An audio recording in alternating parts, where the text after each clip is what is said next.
Hello વિદ્યાર્થી મિત્રો, આપ સૌનું આપને યુટ્યુબ ચેનલ પર હાર્દિક સ્વાગત છે. તો આજે હું તમારા માટે લઈને આવી ગઈ છું ધોરણ 7 વિષય હિન્દી પાઠ 1 ચિત્ર કે સંગ સંગના અભ્યાસ અને સ્વાધ્યાયનું સંપૂર્ણ સોલ્યુશન, તે પણ આપણી નવી બુક પ્રમાણે.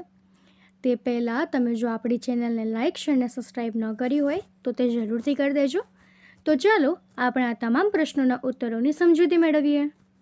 તો અહીં આપણો પાઠ 1, તેમાં સૌપ્રથમ આપણને અભ્યાસમાં એક આ ચિત્ર આપ્યું છે અને એનો આપણને પહેલો પ્રશ્ન પૂછ્યો છે कि चित्र का अवलोकन करके प्रश्नों के उत्तर दीजिए. તેમાં આપણને પહેલો પ્રશ્ન પૂછ્યો છે, પહેલે चित्र में कौन कौन सी क्रियाएं हो रही है. તો એના ઉત્તરમાં આપણે લખીશું कि पहले चित्र में निम्नलिखित क्रियाएं हो रही है. साइकिल की दुकान वाला साइकिल के टायर में पंप से हवा भर रहा है. एक गुब्बारे वाला गुब्बारे बेचने जा रहा है. गुब्बारे हवा में उड़ रहे हैं. एक कूजड़ी सब्जी बेचने वाली टोकरी में सब्जियां लेकर उन्हें बेचने जा रही है. एक कुत्ता रास्ते में लेटा हुआ है.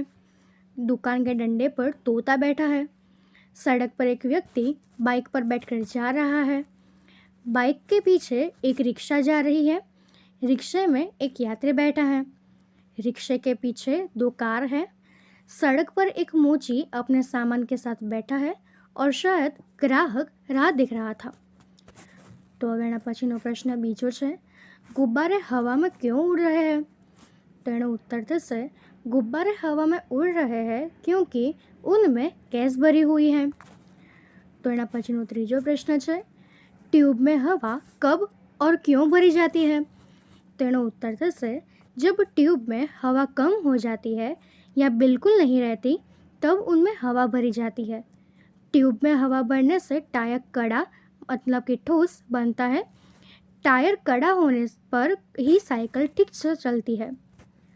तो एना पछीनो चौथो प्रश्न है, चित्र में कुत्ता मुंह लटका कर क्यों लेट गया है. तो एनो उत्तर थशे, चित्र में कुत्ता मुंह लटका कर लेट गया है क्योंकि वह आराम कर रहा था. एना पछीनो पांचमो प्रश्न है, कूजड़ीन मतलब सब्जी बेचने वाली कहाँ कहाँ जा सकती है. तो एनो उत्तर थशे, कुंजड़ीन या सब्जी बेचने वाली अपनी सब्जियां बेचने के लिए घर घर और गली गली जा सकती है. छठो प्रश्न है, रिक्शे में एक ही यात्री क्यों बैठा है. तो एनो उत्तर थशे, रिक्शे में एक ही यात्री बैठा है क्योंकि रिक्शे वाले को दूसरी सवारियां नहीं मिली होगी. तो હવે એના પછી આપણને આ બીજું ચિત્ર આપ્યું છે.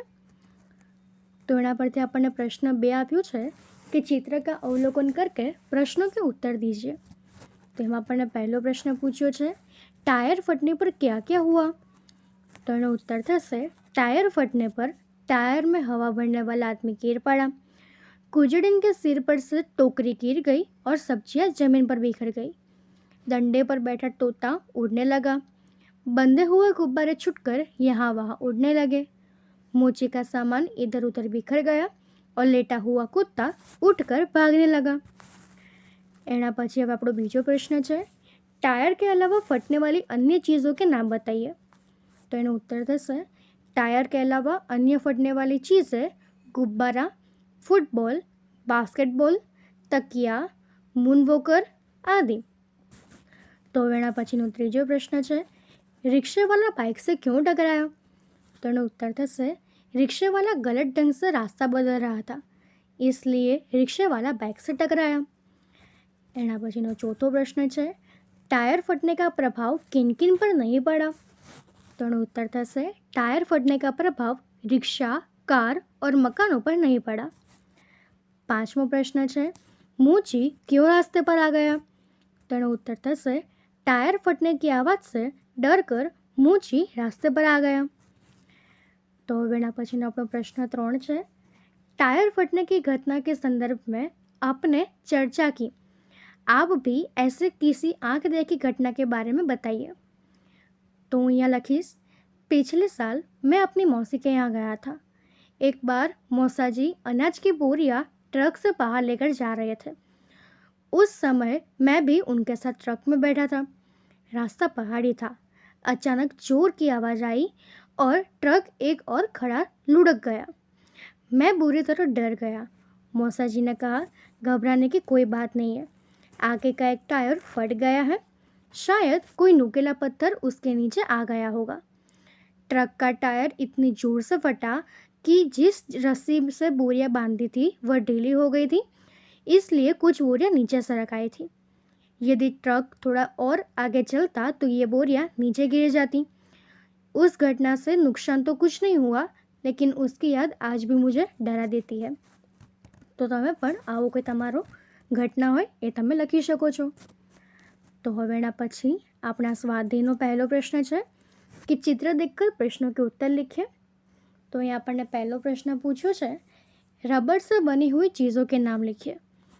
तो અહીં આપણો उत्तर जैसे कि रबर से बनी हुई चीज़ है जिसमें गेंद, तरह तरह के टायर, पेंसिल से लिखा हुआ मिटाने का रबर और रबर बैंड. तो એના પછીનો આપણો બીજો પ્રશ્ન છે, टायर फटने से पहले क्या हो रहा था. तो એનો उत्तर થશે, टायर फटने से पहले साइकिल की दुकान वाला टायर में हवा भर रहा था, गुब्बारे वाला गुब्बारे बेचने जा रहा था, कुंजड़िन सब्जियां बेचने जा रही थी, मूची सड़क पर बैठा था और शायद ग्राहक की राह देख रहा था, कुत्ता लेटा हुआ था और तोता डंडे पर बैठा हुआ था. तो એના પછીનો ત્રીજો પ્રશ્ન છે, टायर क्यों फटा. तो એનો उत्तर થશે, टायर पुराना था इसलिए हवा अधिक बढ़ जाने से फट गया. तो એના પછીનો ચોથો પ્રશ્ન છે, टायर फटने के बाद क्या क्या हुआ. तो એનો उत्तर થશે, टायर फटने के बाद टायर में हवा भरने वाला आदमी गिर पड़ा, कुजड़िन के सिर पर रखी टोकरियाँ से सब्जियाँ जमीन पर बिखर गई, तोता घबरा कर उड़ने लगा, डोरी से बंधे हुए गुब्बारे अलग होकर हवा में उड़ने लगे, मूजी का सामान इधर उधर बिखर गया, लेटा हुआ कुत्ता भागने लगा. तो એના પછીનો પ્રશ્ન 2 છે कि निम्नलिखित परिचित को पढ़कर उसका सुलेखन कीजिए. तो અહીં જો આપણે એને વાંચીએ तो सूर्य अस्त होने से पहले ही वह गुरुजी के घर जा पहुंचा. उसने गुरुजी के चरण छूकर प्रणाम किया. उसके साथियों को जब पता चला कि वह फिर वापस आ गया है तब वे तरह तरह की बातें बनाने लगे. गुरुजी उसे देखते ही बोले, बेटा वरदराज, तुम घर नहीं गए क्या. वह नम्रतापूर्वक बोला, गया था गुरुजी, पर आधे रास्ते से लौट आया. अब मेरी आंखें खुल गई है. मैंने निश्चय किया है कि मैं पूरी लगन और परिश्रम से पढ़ूंगा.